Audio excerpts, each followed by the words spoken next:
नमस्कार। आज का अपना टॉपिक है आदिम अर्थव्यवस्था। आदिम अर्थव्यवस्था क्या थी? उत्पादन, उपभोग, विनिमय तथा वितरण मिलकर मनुष्य के आर्थिक जीवन को क्रियाशील बनाते हैं और एक अर्थव्यवस्था को जन्म देते हैं। वो कहलाती है अर्थव्यवस्था। जो क्या है, कहने का मतलब है उत्पादन, उपभोग, विनिमय तथा वितरण पर निर्भर होती है जो व्यवस्था।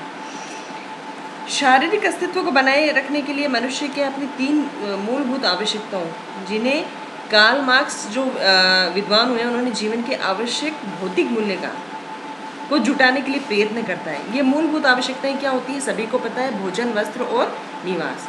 बिना इनको प्राप्त किए मनुष्य का जीवित रहना क्या है, कठिन हो जाता है और उसका सामाजिक जीवन भी क्या है, खतरे में पड़ जाएगा। इन आवश्यकताओं की पूर्ति के दौरान इसके द्वारा किए जाने वाली प्रयत्न क्या है, एक तरह से अर्थव्यवस्था को जन्म देते हैं। वह उत्पादन करता है और उत्पादित वस्तुओं का उपभोग भी करता है, परंतु उत्पादन का कार्य क्या सदैव व्यक्ति अकेला नहीं कर सकता है, अपितु इसमें अन्य लोगों के सहयोग की आवश्यकता भी होती है। उत्पादन में भाग लेने वालों में उत्पादित वस्तुएं श्रम के मूल्य का वितरण भी उन्हें करना पड़ता है। सभी वस्तुओं का उत्पादन भी एक या कुछ व्यक्तियों द्वारा नहीं होता, अतः वह अपने द्वारा उत्पादित वस्तु का दूसरे लोगों को देकर उसके बदले में दूसरी वस्तु लेता है तो विनिमय प्रारंभ होता है। तो इस प्रकार से क्या उत्पादन, उपभोग, विनिमय तथा वितरण मिलकर मनुष्य के आर्थिक जीवन को क्रियाशील बनाते हैं और एक अर्थव्यवस्था को जन्म देते हैं। कहने का मतलब जो ये चार पॉइंट हैं, चार तत्व कह सकते हो, उत्पादन, उपभोग, विनिमय तथा वितरण, ये चार जो चीज़ें मिलकर जो है अर्थव्यवस्था को जन्म देती हैं।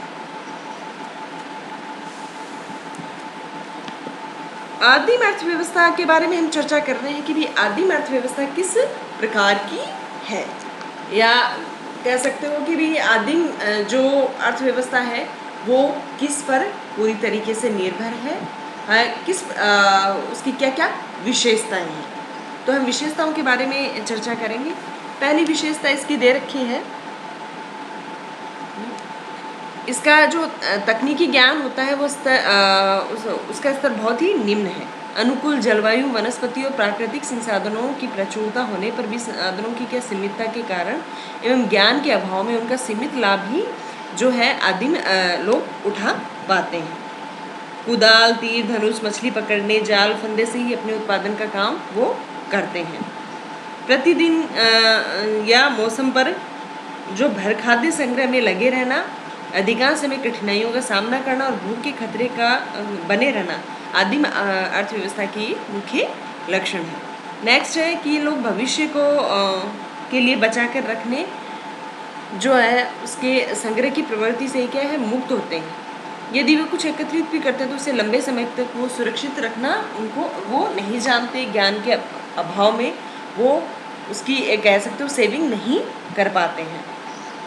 उत्तरी रोडेशिया की बेम्बा जाति फल और अनाज जमा कर लेती, परंतु गर्मी, नमी और दीमक उन्हें नष्ट कर देते हैं। एस्किमो एक जनजाति हुई है जो लोग क्या है सील मछली का मांस खाते हैं, उसकी चर्बी से ईंधन और रोशनी का काम लेते हैं, चमड़े से वस्त्र और तंबू बनाते हैं। सील मछली की मांसपेशियाँ क्या है धागे का काम भी जो है वो धागे का काम भी देती हैं।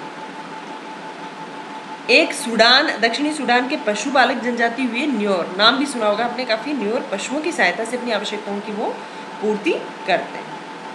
फिर नेक्स्ट है जो उनकी आर्थिक क्रियाएं होती हैं वो एक निश्चित भौगोलिक क्षेत्र तक ही सीमित होती हैं।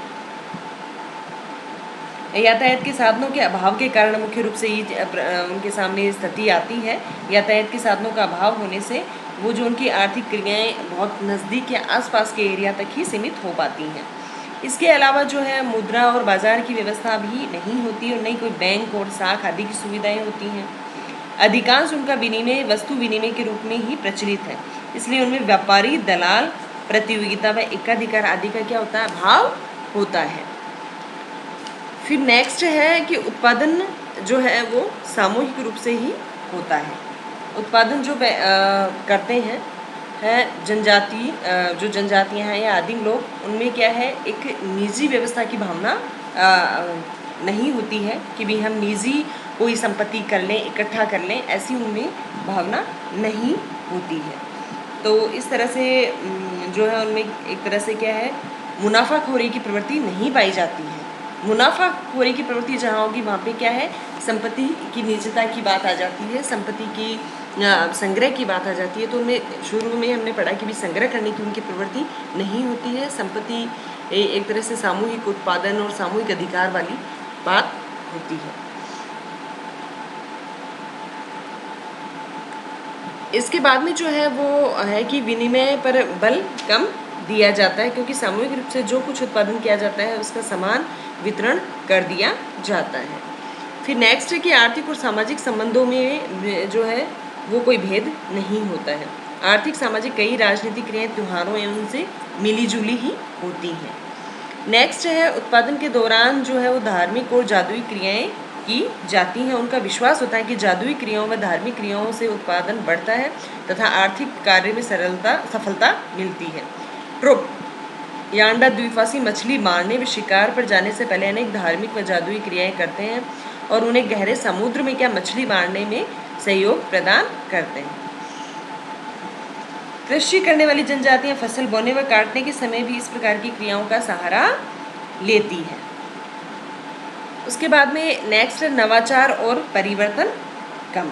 मतलब कहने का मतलब है कि जनजातियां हैं वो रूढ़िवादी परंपराओं से, रूढ़िवादी व्यवस्था से बंधी रहती हैं, इसलिए वो क्या परिवर्तन को आसानी से स्वीकार नहीं कर पाते हैं। उनमें परिवर्तन की व्यवस्था बहुत कम है या बहुत धीरे धीरे जो है परिवर्तन उनमें होता है। तो इस तरह से जो भी नए नए प्रयोग होते हैं, नए नए आविष्कार होते हैं, नवाचार होते हैं, परिवर्तन होते हैं, उनसे वो बचना चाहते हैं। तो उनमें ना के बराबर ही वो चीज़ें होती हैं। फिर नेक्स्ट है उपहार का जो है विशेष महत्व होता है। इनमें जो आदिम लोग होते हैं उनमें जो है उपहार की व्यवस्था कह सकते हैं पाई जाती है। लोग एक दूसरे को गिफ्ट करने में या कुछ भी कोई वस्तु देने में बहुत ही एक अपने आप को गर्व फील करते हैं। तो उपहार जो है वो आदिम जनजातियों में एक बहुत ही महत्वपूर्ण स्थान रखता है कि भी एक कह सकते हो कि विनिमय का एक माध्यम होता है उपहार। अतिथि सत्कार का भी आदिम अर्थव्यवस्था में क्या है, बहुत महत्वपूर्ण स्थान होता है। अतः कोई बाहरी अतिथि आकर कभी भी इनके यहाँ खा पी सकता है। उपहार की जो व्यवस्था है वो बहुत ही महत्व जो है इस आदिम व्यवस्था में अपना महत्वपूर्ण स्थान रखती है। और बाहर से आए हुए अतिथि को वो क्या है, कोई भी एक तरह से उपहार देकर और उसको अपने आप को गौरवान्वित फील करते हैं और अगले का आदर सत्कार करते हैं। फिर नेक्स्ट जो है वो है व्यक्तिगत व सामूहिक दोनों ही प्रकार की क्या संपत्ति जो है वो पाई जाती है। तीर धनुष नाव फंदे कृषि के औजार व्यक्तिगत संपत्ति, तो कृषि भूमि, चारागाह, शिकार का क्षेत्र, नदी, तालाब आदि क्या सामूहिक संपत्ति होते हैं। नेक्स्ट है कि आदिम अर्थव्यवस्था में जो है वो उपहार का विशेष महत्व ये हो ही गया। उसके नेक्स्ट जो है उत्पादित वस्तु का विभाजन, कि उत्पादित वस्तु का विभाजन कैसे किया जाता है। न्यूनतम आवश्यकताओं की पूर्ति का अधिकार सभी को होता है। श्रम के पुरस्कार के बजाय हैसियत के अनुसार जो है उत्पादित वस्तु का विभाजन पाया जाता है। उसके बाद में है राजनीतिक शक्ति का आर्थिक नियंत्रण से कोई संबंध नहीं होता है। इनमें कर वसूली, बाजार, मुद्रा, यातायात आदि की व्यवस्था करना राजनीतिक व्यवस्था का कार्य नहीं है। इस प्रकार आदिम अर्थव्यवस्था जो होती है वो प्रारंभिक और सरल प्रकार की है, परंतु वर्तमान में आधुनिकता के संपर्क के कारण उनमें अनेक परिवर्तन आ रहे हैं। उनमें भी मुद्रा, बैंक, साख बाजार आदि का प्रचलन क्या धीरे धीरे हो रहा है। फिर हम नेक्स्ट जो है वो ये आदिम जो राजनीतिक व्यवस्था की आदिम अर्थव्यवस्था की विशेषताएं होगी। नेक्स्ट हम लेते हैं वर्गीकरण, कि आदिम जो अर्थव्यवस्था है वो किन किन भागों में विभाजित है या किस पर डिपेंड या किस पर निर्भर करती है आदिम अर्थव्यवस्था। तो इनके जो है मुख्य स्तर बताए गए हैं, 4 बताए गए हैं। शिकार एवं भोजन संकलनशील स्तर की अर्थव्यवस्था, दूसरा है पशुपालन स्तर की अर्थव्यवस्था, तीसरा कृषि स्तर की अर्थव्यवस्था, चौथा औद्योगिक स्तर की अर्थव्यवस्था। तो पहली जो है इसमें शिकार एवं भोजन संकलन करने वाली जनजाति प्रथम स्तर। तो इस प्रकार का जीवन व्यतीत करने वाली जनजातियां उदर पूर्ति या पेट भरने के लिए उत्पादन ही नहीं करती वरन संकलन भी करती हैं। प्रमुखतः है वे लोगों जो कि जंगलों में पैदा होने वाले कंद मूल फल शहद आदि के द्वारा जीवन यापन करते हैं, संकलनशील अर्थव्यवस्था वाले ही हैं। और साथ ही वो क्या है, मछली मारकर एवं शिकार करके भी वो लोग अपना जीवन यापन करते हैं। शिकार एवं संकलन के प्राथमिक स्तर पर मानव केवल अपनी आवश्यकता पूर्ति जितना ही संकलन कर पाता था, उसके पास बचत नहीं होती थी जिसका कि वह विनिमय कर सके। द्वितीयक जो स्तर है उस पर क्या, उपभोग के द्वारा विनिमय के लिए कुछ बचाया जा सकता है। प्रथम प्रकार की अर्थव्यवस्था वाली जनजातियों में भारत में कदार, चैंचू, लंका की बेडा जनजाति, ऑस्ट्रेलिया के अधिकांश मूल निवासी आदि हैं। ये सभी जो आदिवासी समूह है प्राकृतिक परिस्थितियों से घनिष्ठ रूप से क्या संबंधित होते हैं। इसकी जो द्वितीय स्तर है उसको हम 3 भागों में बांट सकते हैं, भोजन संकलन करने वाले, फिर शिकार करने वाले एवं तीसरा है मछली मारने वाले। यद्यपि हमें कई बार क्या इसका मिला जुला रूप भी हमें देखने को मिलता है। खाद्य पदार्थों के संकलन में सबसे कम श्रम साधनों की आवश्यकता होती है, जैसे कुदाल, टोकरी, मिट्टी के बर्तन आदि से ही काम चल जाता है। इस प्रकार की अर्थव्यवस्था वाले लोगों को क्या मौसम स्थान का पूरा ज्ञान होता है कि किस मौसम में कौन से फल कहाँ मिलेंगे। यही नहीं बल्कि वे खाद्य पदार्थों के संकलन की विधियों को उन्हें पकाने या अन्य प्रकार के खाने योग्य बनाने की विधि भी अच्छी तरीके से क्या है वो जानते हैं। तो इस प्रकार से जो प्रथम अर्थव्यवस्था का स्तर है वो शिकार एवं भोजन संकलन का ही कह सकते हो कि अर्थव्यवस्था तक ही सीमित है। सेकंड है पशुपालन स्तर की अर्थव्यवस्था। जब मनुष्य ने धीरे धीरे देखा कि पशुओं को मारने के बजाय यदि उन्हें पाला जाए तो वे अधिक उपयोगी सिद्ध होंगे, उनके बाल, चमड़े, हड्डी, मांस आदि का सभी का क्या है एक तरह से सही उपयोग हो सकेगा एवं जीवित अवस्था में उनके दूध और दूध से बनने वाले जो पदार्थ होते हैं, खाद्य पदार्थ वो हमें मिल सकेंगे। पशुपालन स्तर की अर्थव्यवस्था में मानव में क्या थोड़ी स्थिरता आई। पहले शुरुआत में वो क्या है संकलनशील जो शिकार एवं भोजन संकलनशील जो स्तर था उसमें क्या वो घुमक्कड़ था, कह सकते हो जंगली था, उसके दिमाग में स्थिरता नहीं थी, उसको मतलब अपने उदर पूर्ति के अलावा एक तरह से क्या है कुछ विशेष ज्ञान नहीं था। लेकिन पशुपालन स्तर की अर्थव्यवस्था में जब मानव के दिमाग में स्थिरता आई तो उसने पशुओं को लेकर क्या है एक तरह से एक जगह उनको पालना शुरू किया। घास की समाप्ति पर वह पशुओं के झुंड को लेकर फिर घास बाहुल्य क्षेत्रों की ओर चला जाता था। बर्फीले प्रदेशों पर रहने वाले एस्किमो रेंडियर एवं कुत्ते पालते हैं। कुत्ते उनकी स्लेज नामक गाड़ी को बर्फ पर खींचते हैं। रेंडियर से वे दूध एवं मांस दोनों प्राप्त करते हैं। पशुपालन करने वाले लोगों को चारे पानी के स्थानों एवं मांस तथा दूध के विविध उपयोगों का ज्ञान भी होता है। किस समाज के लोग किन पशुओं का पालन करेंगे ये बहुत कुछ स्थानीय भौगोलिक परिस्थितियों एवं वहाँ पर उपलब्ध पशुओं पर भी निर्भर है। रेगिस्तान के लोग जैसे ऊँट का पालन करते हैं तो टोडा जो है वो लोग भैंस पालन करते हैं। टोडा जनजाति भैंस पालक जनजाति है, पशुपालक है प्लस वो भैंस पालक है। टोडा जनजाति ये बहुत ही कंपटीशन के हिसाब से भी बहुत ही महत्वपूर्ण क्वेश्चन है कि टोडा जनजाति क्वेश्चन आता है बहुत बार कि भाई निम्न में से कौन सी जनजाति पर जो है वो भैंस पालक जनजाति टोडा जनजाति। तो इस प्रकार से जो है पशुपालन करने वाले लोग के भी प्रकृति पर प्रथम स्तर के लोगों की तरह ही निर्भर करते हैं। वे मौसम परिवर्तन होने पर चारागाहों की खोज में एक स्थान से दूसरे स्थान पर घूमते रहते हैं। नेक्स्ट है कृषि स्तर की अर्थव्यवस्था। मानव ने जब फलों को खाकर अपने बीज एवं गुठलियों को फेंक दिया और इन बीजों को अंकुरित होने पेड़ पौधों के रूप में फलते फूलते देखा होगा तो उनके मन में क्या उन्हें उगाने की जो है लालसा पैदा हुई या जिज्ञासा पैदा हुई। ऐसा संभवतः है सर्वप्रथम स्त्रियों को ही ज्ञात हुआ होगा क्योंकि पुरुष तो बाहर शिकार में व्यस्त रहता था। पशुचारण के दौरान उसने ये अनुभव किया कि एक विशेष वस्तु में फल फूल उगते हैं, पेड़ पौधे उगते हैं, तो उसे क्या धीरे धीरे कृषि संबंधी ज्ञान होने लगा। वैसे भी मनुष्य क्या बुद्धिजीवी प्राणी है, धीरे धीरे उसने अपनी बुद्धि का एक तरह से उपयोग करना शुरू किया।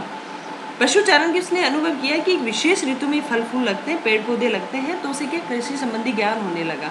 कृषि स्तर की अर्थव्यवस्था को दो भागों में उसने बांटा, एक फलोदान पर आश्रित और दूसरी कृषि पर आधारित अर्थव्यवस्था। फल फूल देने वाले पौधों को उगाने का कार्य संभवतः विश्व में सर्वप्रथम इथोपिया, उत्तर भारत की घाटियों, दक्षिण पूर्व एशिया, मैक्सिको, चिली आदि स्थानों पर हुआ होगा। पेड़ लगाने के लिए मानव ने कुदाल, फावड़े एवं हो का प्रयोग किया, परंतु कृषि यंत्रों की कमी के कारण ये कार्य उन्हीं स्थानों पर अधिक हुआ जहां भूमि उपजाऊ में सरलता से खोदी जाने योग्य थी। अनाज की खेती सर्वप्रथम मिस्र में प्रारंभ की गई। अन्न उगाने की प्रमुख 3 विधियां हैं जो अन्न के 3 महत्वपूर्ण प्रकारों पर आधारित हैं। चावल की खेती दक्षिण पूर्व एशिया में प्रारंभ हुई, गेहूं एशिया, यूरोप, उत्तरी अफ्रीका में हुए, मक्का अमेरिका की उपज है। कृषि कार्य नवपाषाण युग में प्रारंभ हुआ, जिसने मनुष्य की अब तक की अर्थव्यवस्था, संस्कृति एवं धर्म में महत्वपूर्ण परिवर्तन लाने में क्या अपना योगदान दिया। कृषि के नए यंत्रों का आविष्कार हुआ और पशुओं के सहारे खेती की जाने लगी। कृषि का विकसित स्तर अनेक जटिल रूपों में पनपा है। बड़े बड़े ग्रामों नगरों में कृषि एवं उन्नत व्यवसाय हैं। उत्पादन के साधनों पर व्यक्तिगत स्वामित्व पाया जाता है। कुछ लोगों के पास ही कृषि योग्य भूमि होती है और वे मजदूरों द्वारा कृषि कार्य करवाते हैं। विकसित कृषि व्यवस्था में वर्ग भेद देखने को मिलता है। एक तरफ भूस्वामी है और दूसरी तरफ क्या होते हैं, कृषि मजदूर। भूस्वामी जो होते हैं वो पैसों के बल पर क्या है, मजदूरों द्वारा कार्य करवाते हैं। सरल प्रकार की कृषि व्यवस्था भारत के आदिम समूहों, पॉलिनेशिया, मेलेनेशिया आदिम स्थानों पर पाई जाती है। कृषि कार्य परिवार एवं व्यक्ति द्वारा स्वतंत्र रूप से किया जाता है। नेक्स्ट है औद्योगिक स्तर की अर्थव्यवस्था। इस प्रकार की अर्थव्यवस्था आदिम समाजों में बहुत कम ही देखने को मिलती है। कृषि व पशुपालन के साथ साथ छोटे छोटे दस्तकारी के व्यवसाय तो कई समाजों में प्रचलित है, परंतु पूर्ण रूप से उद्योग पर निर्भर अर्थव्यवस्था तो सभ्य समाजों में भी नहीं है। वहाँ पर क्या उद्योग के साथ साथ कृषि भी की जाती है। आदिम समाजों में पशुपालन और कृषि के साथ साथ टोकरी बनाना, जैसे है रस्सी, चटाई, कपड़े, लोहे के औजार, बर्तन बेंत आदि का कार्य आदि भी किया जाता है। तो शिल्प जो उद्योग है वहाँ पे आदिवासी की कलात्मक वस्त्रों का निर्माण होता है। उत्तर असम के सोरी नागा प्रसिद्ध कलात्मक वस्त्रों का निर्माण करते हैं। ऐसे समाजों में कुछ लोग कृषि आदि का कार्य करते हैं तो कुछ उन पर निर्भर रहने वाले शिल्प उद्योग में लग जाते हैं। उसके बाद में हम जो नेक्स्ट चर्चा करेंगे, ये तो हुआ वर्गीकरण, कह सकते हो अर्थव्यवस्था के विभिन्न स्तर। इसके बाद में जो हम चर्चा करेंगे वो करेंगे जो सरल समाज है, आदिम समाज है, उनकी आर्थिक पद्धतियों की।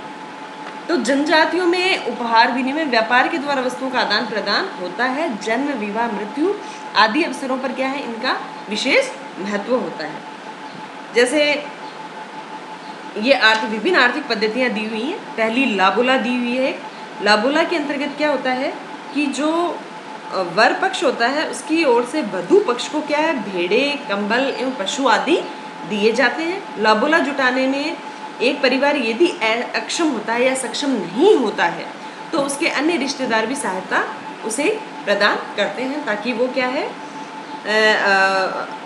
जो है वधू पक्ष को जो भी उपयुक्त चीज़ें हैं वो दे सके। फिर नेक्स्ट है कूला। कूला का सर्वप्रथम वर्णन मेलिनोवस्की ने मेलेनेशिया और ऑस्ट्रेलिया के प्रचलित व्यवस्थाओं में जो है वो किया है। इस प्रथा में क्या होता है कि प्रत्येक सक्षम व्यक्ति शंख के आभूषणों द्वारा दूसरे लोगों से विनिमय का साझा स्थापित करता है। एक सेकेंड, साझा स्थापित करता है। इसमें आभूषण 2 प्रकार के होते हैं। लाल शंख का हार जिसे क्या कहा जाता है, सोलवा, ये याद रखने लायक चीजें हैं। लाल शंख का हार जिसे सोलवा कहा जाता है। दूसरा श्वेत शंख के बाजूबंद जिसे मवाली कहते हैं। विनिमय का सदैव एक चक्र होता है। 16वां सदैव घड़ी के कांटे के क्रम में दिया जाता है, जबकि उसके ठीक विपरीत क्रम में जो है वो क्या दिया जाता है, बाजूबंद, मवाली कहते हैं। तो कहने का मतलब क्या है, एक चक्र के रूप में ये दिया जाता है। 16वां सदैव घड़ी के कांटे के क्रम में ही दिया जाता है। उसके बाद में पोटलेच। पोटलेच है वो एक प्रकार का भोग है जिसमें लोगों को खूब खिलाया पिलाया जाता है, वस्तुएं नष्ट की जाती हैं और इससे क्या, खिलाने वाला जो है उसकी प्रतिष्ठा में वृद्धि होती है। हैडा जनजाति में एक प्रकार के पोटलेच प्रथा है, जैसे दाह संस्कार पोटलेच है, गृह निर्माण पोटलेच है, मुंह छिपाने के लिए दिया गया पोटलेच है, आदि विभिन्न प्रकार के पोटलेच होते हैं। दाह संस्कार पोटलेच में क्या होता है, मुखिया का उत्तराधिकारी मुखिया की मृत्यु के बाद उसके पद को ग्रहण करने के लिए पोटलेच देता है। गृह निर्माण पोटलेच निर्माण कार्य की समाप्ति पर दिया जाता है। युद्ध छिपाने के लिए दिया जाने वाले पोटलेच का आयोजन एक व्यक्ति तब करता है जब उसकी प्रतिष्ठा को क्या खतरा पैदा होता है। ये एक तरह से बहुत ही इंटरेस्टिंग आर्थिक पद्धतियाँ हैं जो आप लोगों को भी सुनने में काफ़ी मज़ा आ रहा होगा कि किस तरह से विचित्र प्रकार की जो है पद्धतियाँ आदिम समाजों में पाई जाती हैं। नेक्स्ट है वासी। ट्रोबियांडा द्वीप के भीतरी गांव में बसे गांव व तटीय गांव में वस्तु विनिमय जो होता है वो वासी कहलाता है। एक तो भीतरी गांव के अंदर बसे होते हैं और एक तटों के पास जो गांव बसे, उनके आपस में उनके बीच में जो वस्तु विनिमय होता है का तरीका जो है वो वासी कहलाता है। उसके बाद में है गिमवाली। ये जो है मुद्रा रहित विनिमय है, ये भी इसमें भी क्या है, वस्तुओं का विनिमय होता है। इसमें कौन सी वस्तुएं होती हैं, जैसे भाई छोटे सुअर के बदले में भोजन या छोटी मोटी चीज़ें प्राप्त की जाती हैं छोटे सुअर के बदले में, तो वह गिमवाली कहलाता है। नेक्स्ट है लागा। बड़ी तथा महत्वपूर्ण वस्तुओं का। गिमवाली तो क्या होगी, छोटी के बदले, मतलब छोटे सुअर के बदले में छोटी मोटी वस्तुएं, और जो लागा है वो बड़े सुअर के बदले में जो है वस्तुएं खरीदते हैं। तो इस प्रकार से ये एक दूसरे के विपरीत हो गए। गिमवाली जो है छोटी वस्तुओं के बदले में और लागा बड़ी वस्तुओं के बदले में जो विनिमय होता है। नेक्स्ट है पोकाला। जब कोई व्यक्ति अपने मुखिया को वस्तुएं भेंट करता है तो उसे क्या कहते हैं, पोकाला कहते हैं। जो मुखिया है, जो पूरी शासन व्यवस्था चला रहा है, कोई गांव का मुखिया है तो उसके अधीन जो लोग होते हैं वो लोग जब उसको कोई भेंट प्रदान करते हैं तो उसे पोकाला कहते हैं। फिर है येवला। मुखिया द्वारा दी गई भेंट, फिर मुखिया जब उसके बदले में कोई भेंट देता है तो वो येवला कहलाती है। फिर है उरी गुगु। ट्रोबियांडा द्वीपवासी जो हैं उनमें वर्ष में एक बार भाई क्या होता है, अपनी विवाहित बहन के पति को लगभग 3/4 फसल भेंट करता है। एक तरह से फसल दी जाती है, जब कह सकते हो कि साला अपने जीजा को जो भेंट देता है उसे उरी गुगु कहते हैं। ये इस तरह से भी क्वेश्चन बन के आ सकता है कि जब विभिन्न जनजातियों में साला जब अपने क्या है जीजा को कोई भेंट देता, 3/4 फसल भेंट देता है, भेंट करता है, तो वो कौन सी पद्धति होती है, उरी गुगु। फिर गिमाय। विभिन्न समूहों के बीच में सुअर, शंख के आभूषण और सुंदर पंखों वाले पक्षियों का जो विनिमय होता है सुंदर चीज़ों का कह सकते हो, जो आकर्षक चीज़ें होती हैं सुंदर पंख, छोटे मोटे आभूषण होते हैं, तो इस प्रकार से उनका जो विनिमय होता है उसे गिमाय कहते हैं। फिर उमाय। पड़ोसियों बंधुओं के साथ के साथ कम कीमत की चीज़ों का दैनिक जीवन के दौरान कोई ओकेजनली नहीं, दैनिक जीवन के एक अभी घनिष्ठ संबंध बनाए रखने के लिए भी जब आदान प्रदान होता है तो उसे उमाय कहते हैं। फिर सच्चा पेरा। बुशमैन वस्तु विनिमय को क्या कहते हैं, सच्चा पेरा। बुशमैन जो है जनजाति है बुशमैन, तो बुशमैन जनजातियों में क्या होता है कि वस्तु विनिमय जो आपस में करते हैं उसे सच्चा पेरा कहा जाता है। इसके बाद में जो बाजार की व्यवस्था है, तो लगातार विनिमय के लिए क्या है, जनजातियों में छोटे मोटे एक निश्चित स्थान पर बाजार होते हैं। हमने इसकी विशेषता में शुरू में पढ़ा है कि भी यातायात के साधनों का अभाव होता है, दूर तक वो आवाजाही उनमें नहीं होती है, या दूर तक वो अपनी वस्तुओं को ले जाकर आदान प्रदान नहीं कर सकते। एक सीमित एरिया में ही, एक निश्चित भौगोलिक क्षेत्र में ही वो आदान प्रदान कर पाते हैं। तो इस प्रकार से लगातार जो है वो विनिमय, व्यापार व विनिमय के लिए क्या है, जनजातियों में निश्चित समय स्थान पर बाजार जो लगते हैं, बाजार भी उनमें लगते हैं। इसके अलावा ये जो हैं वो कोनकोम्बा जनजाति और बेंदी कोमकोम्बा जनजाति में इस तरह के बाजार लगते हैं। बेंदी बाज़ार होते हैं, वो घाना की जनजातियों में इस तरह के इनको नाम दिया गया है बाज़ारों को। कौन कौन से? कोनकोम्बा जनजाति में इस तरह के बाज़ार, और बेंदी बाज़ार जो है कि घाना की जनजातियों में लगाए जाते हैं निश्चित एरिया में। तो इस तरह से जो है ये कुछ आर्थिक पद्धतियाँ जनजातियों की दी हुई हैं, आदिम समाजों की दी हुई हैं, जिनके आधार पर वो क्या है, एक तरह से वस्तुओं का विनिमय करते हैं, मुद्रा रहित उनके बीच में विनिमय पाया जाता है। तो ये अपना चैप्टर कंप्लीट हुआ। धन्यवाद।